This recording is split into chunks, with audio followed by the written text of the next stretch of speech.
Cet épisode vous est présenté dans sa version française par Voix Off for Islam. Retrouvez tous nos épisodes ainsi que nos livres audio, comme par exemple Le Coran en audio français, sur notre site web voixofforislam.fr, ainsi que toutes les informations sur le Waqf. Notre contenu est 100% gratuit. Assalamu alaikum wa rahmatullahi wa barakatuh.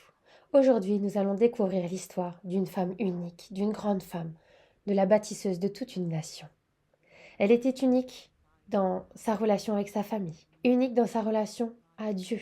Elle était unique dans son adoration. Mais qui était-elle? C'était notre sœur Hafsa. Alors qui est-elle? On va parler de notre sœur Hafsa, la fille de notre maître Omar, que Dieu soit satisfait d'eux. Et bien sûr, elle a grandi à la Mecque, dans une famille de haute lignée. Elle s'est également convertie à l'islam avant son père, subhanallah. Et elle était mariée avant son mariage avec le prophète de Dieu, alayhi salatu wassalam. Son mari était Qunais, l'un des martyrs de la bataille de Badr. Elle est devenue veuve à 21 ans, si jeune. Et maintenant son père, notre maître Omar, est devenu musulman. Au contraire, il est devenu l'une des personnes les plus proches du messager de Dieu, alayhi salatu wassalam. Il s'inquiétait pour sa fille comme n'importe quel père. Il voulait qu'elle se remarie. Et c'est très normal à cette époque. L'autorisation, bien sûr. Il veut la marier à un des compagnons.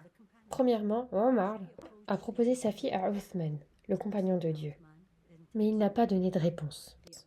Alors ensuite, Omar l'a proposé à Ali, qui lui non plus n'a pas donné de réponse. Omar n'en était pas satisfait. Alors il se plaignit au messager de Dieu, alayhi salatu wassalam. Et il a exprimé son mécontentement face au refus de ses deux amis. Ses compagnons, ses frères ne voulaient pas épouser sa fille. Et notre messager d'Allah, alayhi salatu wassalam, a dit: il a fait se sentir beaucoup mieux en disant ce qui suit. Hafsa sera mariée à quelqu'un de meilleur qu'Uthman et Ali. Uthman épousera quelqu'un de mieux qu'Hafsa. Et que s'est-il passé? Le prophète alayhi salatu wassalam a épousé notre sœur Hafsa. Et bien sûr, il est meilleur que notre maître Uthman ou Ali. Et Uthman a épousé la fille du messager de Dieu, alayhi salatu wassalam, Kaltoum. Bien sûr, elle est mieux que Hafsa. Maintenant, découvrons en quoi Hafsa était une femme distinguée et unique. Elle était connue pour son culte sans pareil. Elle priait pendant des heures, subhanallah. C'était une prière, une grande prière, une écrivaine. Elle était l'une des épouses du prophète alayhi salatu wassalam, les rares qui ont appris à lire et à écrire. Elle était très intelligente et avisée. Et elle était surnommée la fille de son père. Elle était l'une des rares femmes du prophète alayhi salatu wassalam à avoir appris et mémorisé le Coran en entier. Elle se distinguait aussi par sa fiabilité. C'était une femme fiable. Cela était tellement remarquable que notre maître Abu Bakr a mémorisé le seul exemplaire du Coran qu'elle détenait. Et il est resté avec elle jusqu'à l'ère de notre mère Uthman.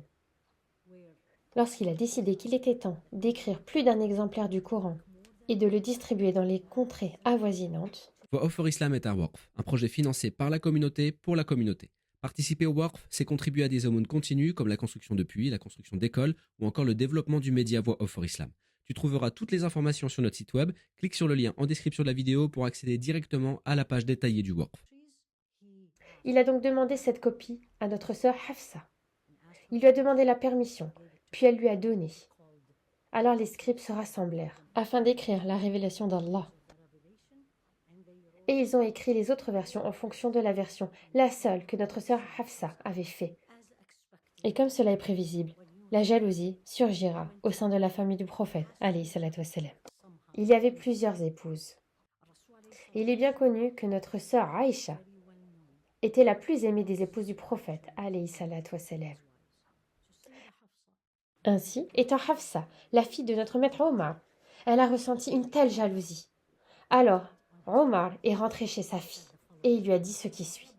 Ma fille, ma belle petite fille, ne vous laissez pas tromper par cette femme en vous, qui admire sa beauté et son amour pour le messager de Dieu, alayhi salatu wassalam.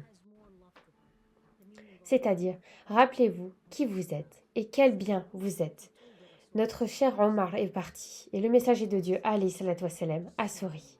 Regardez, cela nous raconte que même si vous atteignez les plus hauts degrés de la piété, nous les femmes, nous resterons des femmes. Même avec la plus grande des piétés, vous rapprocherez-vous de Dieu. Nous, les femmes, sommes toujours des êtres humains. Nous pouvons avoir des sentiments. Le père et le mari réalisent que ce sentiment atteint la femme. Leur rôle est de faciliter la tâche de la femme et d'accepter et de comprendre ses sentiments. Au début, c'était la fille de Abu Bakr. Et maintenant, c'est la fille de Omar. Je fais référence à Aïcha et Hafsa. Ainsi, une jalousie intense est née entre eux au début. Elle a même été décrite comme une jalousie enflammée. Mais quand le prophète Ali salam a épousé d'autres femmes, ils se rapprochèrent vraiment l'une de l'autre. Et ils ont même des choses en commun, contrairement au passé. Et la piété est l'essence même de ce qui les a réunis. Et leur amour pour Dieu Tout-Puissant, et bien sûr leur amour pour le prophète de Dieu, alayhi salatu wassalam. Et comme leurs hormones sont fortifiées, elles participent ensemble au travail d'obéissance. Comme rapporté dans ce beau hadith, lorsque le messager de Dieu, alayhi salatu wassalam, entra, il trouvera notre sœur Aïcha et Hafsa ensemble. Hafsa a pris la parole la première. Et notre sœur Aïcha a rapporté ce hadith et a dit « Hafsa m'a incité à parler ». Et elle dit « Ô messager de Dieu, moi et Aïcha sont de jeunes volontaires, jeunes volontairement. On nous a donc donné de la nourriture, alors nous avons rompu notre jeûne avec. Parce que c'était un cadeau pour nous. » Et le messager de Dieu, alayhi salatu wassalam, leur a dit. Au contraire, il a dit, vous aviez raison. Passez sa place un autre jour. C'était un jeûne volontaire, mais ce hadith vous dit ceci. Tout d'abord, participez ensemble à l'obéissance de Dieu Tout-Puissant. Toutes deux sont impatientes de suivre les ordres de Dieu, que les prières et les saluts de Dieu soient sur lui. Elles demandèrent leur avis. Nous continuerons la vie de notre sœur Hafsa demain, car sa vie, que Dieu soit satisfait d'elle, est riche en événements. Voix Off for Islam est un Waqf, un projet financé par la communauté pour la communauté. Participer au Waqf, c'est contribuer à des aumônes continues comme la construction de puits, la construction d'écoles ou encore le développement du média Voix Off for Islam. Tu trouveras toutes les informations sur notre site web, clique sur le lien en description de la vidéo pour accéder directement à la page détaillée du Waqf.